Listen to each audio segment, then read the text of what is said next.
سب کی ہڑتال، ڈاکٹروں کی ہڑتال، نرسوں کی ہڑتال، انجینئرز کی ہڑتال، ماسٹروں کی ہڑتال، پروفیسر، کبھی سنا مولویوں نے ہڑتال کی، ہماری تنخواہ بڑھاؤ، ہم نے اس دفعہ تراویح نہیں پڑھانی، کبھی نہیں ہوا آج ہم نے عشاء کی نماز نہیں پڑھانی، ٹھنڈ بہت ہے، 5,000 تنخواہ، 6,000 زیادہ سے زیادہ 10,000 بڑی چھلانگ لگائی تو حضرت مولانا کیا حال ہے جی؟ اللہ کا شکر ہے الحمدللہ۔ حضرت کیسا گزارا جی؟ الحمدللہ اللہ کا بڑا احسان ہے حضرت، کتنی تنخواہ ہے؟ بس 6,000 اللہ تعالیٰ کو فضل مل جاتی ہے۔ بچے کتنے ہیں؟ بچے 16 ہیں جی،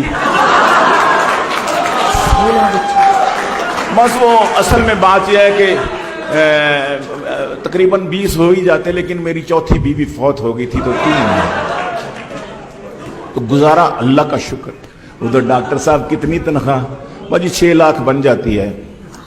حضرت بچے کتنے؟ بچے تو 2 ہی اچھے جی، اور جی مہنگائی بہت ہے، گزارا نہیں ہوتا۔ ادھر یہ حال ہے، ادھر یہ حال ہے، تقابل ہے ہی نہیں ہے۔ تو رزق بارش کی طرح گھر میں اترتے دیکھا، صرف حلوے سے بھی ہے پیٹ کو بھرتے دیکھا، بھوک سے تانگ بیے ایم میں کرے خودکشیاں، کوئی حافظ نہیں یوں جان سے گزرتے دیکھا، اور کھاتے کھاتے وہی مر جاتے تو دیکھے اکثر، مولوی ایک بھی بھوکا نہیں مرتے دیکھا۔